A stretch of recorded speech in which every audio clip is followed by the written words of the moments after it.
ARPGs are a prominent fixture in the gaming world. From Lost Ark to Diablo to Inquisitor Martyr, there's pretty much a setting and style out there for everyone. Path of Exile 1 has been a popular alternative to the biggest of these games, and now the sequel is in early access. So, what's it like? Hello, this is Robert with Society Case Files, and I'm here to talk about Path of Exile 2. If you like this content, please consider subscribing and hitting the notification bell. I've got a lot to talk about, so I'm going to dive right in.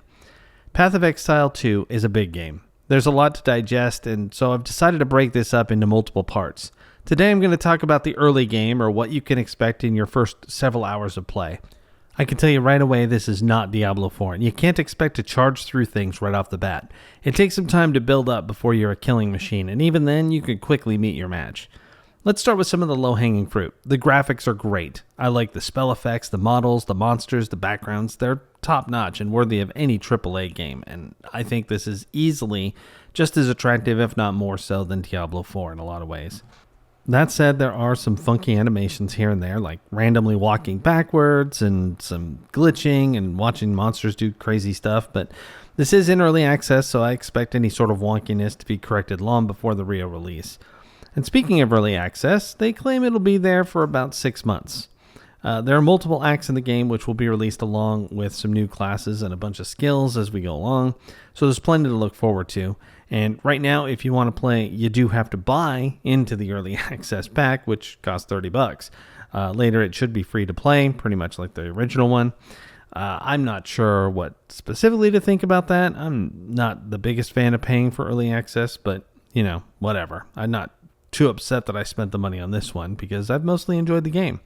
That said, I can see how some people would be frustrated with the difficulty of the game, especially if you're coming off of the relatively forgiving Diablo 4. Monsters in Path of Exile 2 are capable of tearing you up seriously fast. They hit hard, and the game expects you to dodge around frequently while paying attention to your defenses more than I think you have to in other games like this. Glass cannon work can get you killed pretty quick. All around, Path of Exile 2 is a far more complicated game too than, say, Diablo 4. When you look at the passive skill tree alone, it's obvious they intend for you to play it a lot. I've read that you can expect to be around 45th level when you finish Act 3, which is the final act available in early access, but you can get up to level 100. When you do finish Act 3, you start back over at Act 1, but I'm really getting ahead of myself, and that'll be discussed in greater detail in another video.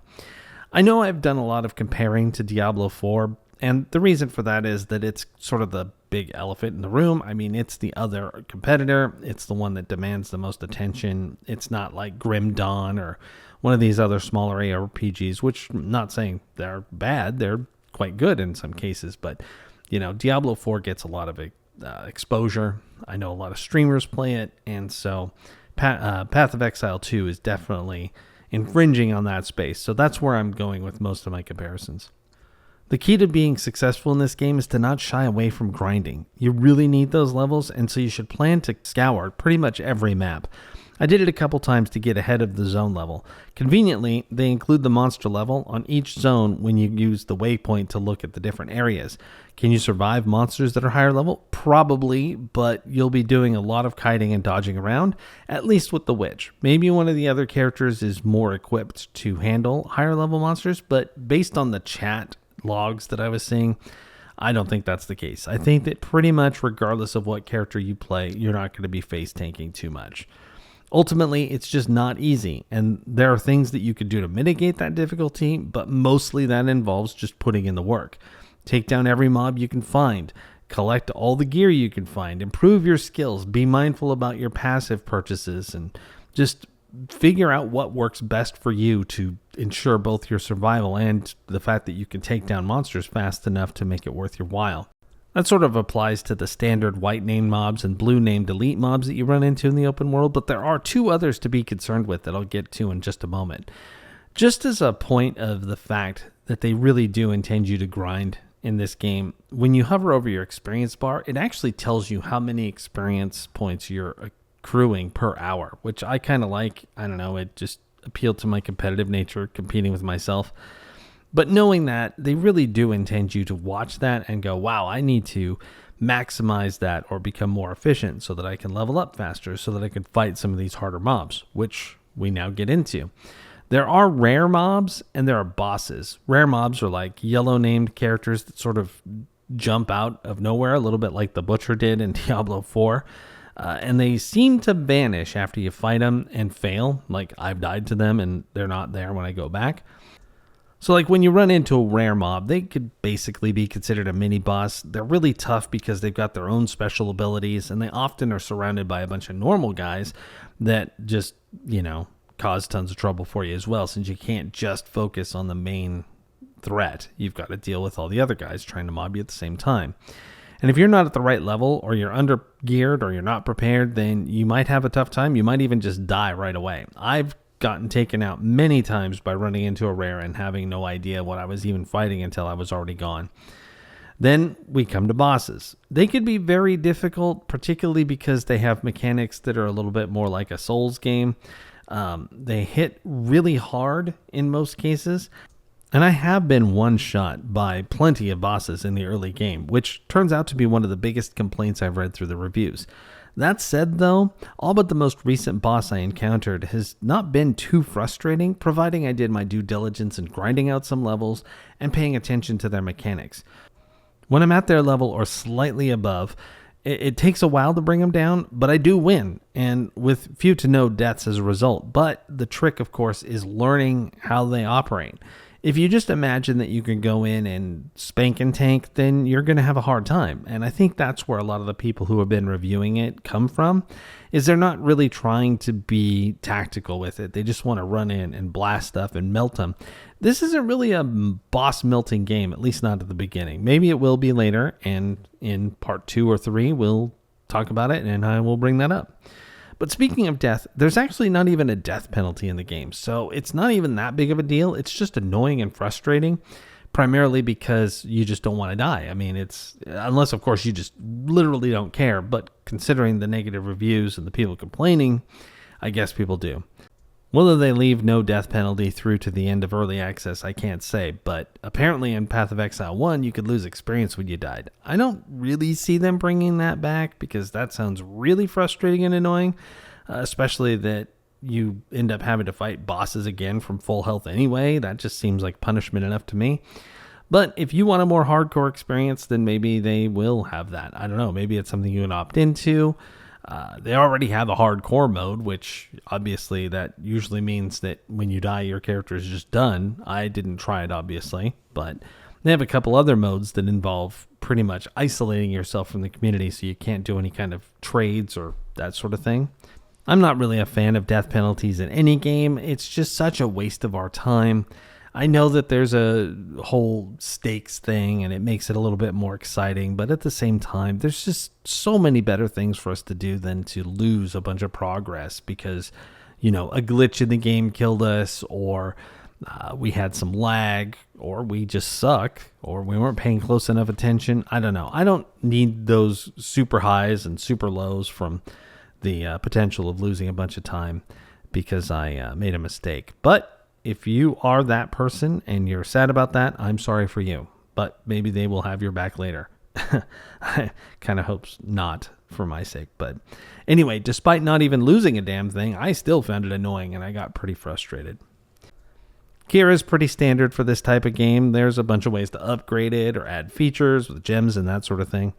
The part that I found most confusing came from the skill system. Some of them come from items, some come from leveling up and using gems to unlock them, and then there are modifier gems. I kind of feel like the system is a little unnecessarily convoluted, but then again, I've got the attention span of a diabetic squirrel.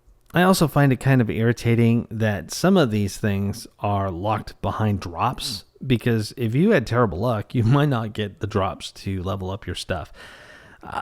That could be really annoying, especially when you get to a boss you can't do anything against because your skills are all way behind for whatever reason. But at least in the early game, I haven't really found a consistent, easy way to upgrade my skills. I'll also point out that it hasn't mattered too much yet. Over the course of time I've played so far, they've drip-fed me enough upgrades to keep me going. Maybe I'm just lucky, maybe I'm unlucky, and I should be way further ahead than I am, but that's remains to be seen. I've only played the Witch. I could try a different character class and maybe they would just start tearing it up because they get all kinds of cool stuff right away. I'm doing a reasonable amount of damage to the mobs right now, and I can take down hordes pretty fast. Some have called the game a bit of a slog, but I kind of disagree. It feels just about right once you've got a few levels under your belt and you know how the game works, or at least you start to get the feel for it. Other than the bosses, which again are each their own sort of puzzle to solve on their own, I'll say that some of them were pretty fun, but I do think the time to kill is a little long, especially when you're relatively even matched in such a way that you don't even need your health potion. Then the boss is just a sponge for the sake of making the game take longer. Bosses with a more powerful attack that could take you down in one hit or quick are a lot more exciting, and they reward your ability to dodge or get out of the way or figure out the mechanics so that you don't get caught by it. It feels good, but again, you're still doing the sponge thing.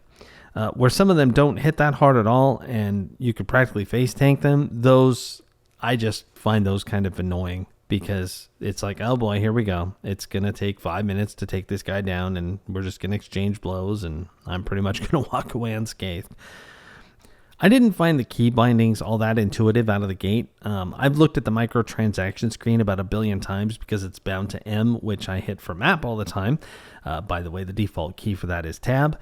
I need to rebind them myself so they make sense, but honestly, it hasn't been a big enough deal to mess with. But things like trying to find the skill screen or the journal or my quests, it just hasn't clicked with me yet. Even though I've played it for a reasonable amount of time, I'm still hitting the wrong buttons.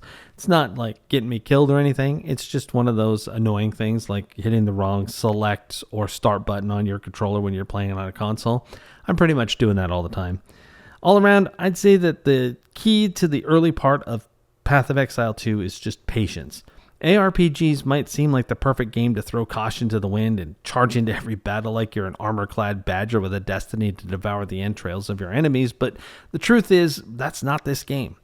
Yeah, there will come a point where you're the tall tale you're accustomed to being from other ARPGs, but at least when you're a newbie, it's best to grind, play methodically, and remember to dodge. The game can be fun, and it has its rewards. We're still in the early release as of the recording of this video, so many things will be tweaked and added as the coming months go by. Don't forget it's early access. I just want to emphasize that again, and if you think about that, you'll probably really enjoy it. But it will come down to what you expect and want out of an ARPG. If you need that super heroic feeling you get from Diablo 4 or Lost Ark, it's not here, not right away. If, on the other hand, you don't mind building up to that point, then you're in the right place. I know some people throw around the term Souls-like, and I've said it a few times in this review, and I guess I do really see it, especially with those bosses. But, while I'm not normally a fan of that kind of game, and I try to stay away from them, this one just seemed to work for me. And I'm really glad that I gave it a try, because it did throw in that addiction that I want to feel when I play an ARPG. So there's still plenty to do in the game, and if you don't mind chipping in a little bit to get in before they finish the roof, then I think that Path of Exile 2 will keep you entertained for a very long time. Anyway, have you tried Path of Exile 2? Are you a fan of the original? What's your favorite part of this game or the last one? What do you look forward to in the end game? Let me know in the comments below. Stay tuned for the second part of this video coming when I've had a chance to play a little bit more. And until next time, this is Robert from Society Case Files, signing off.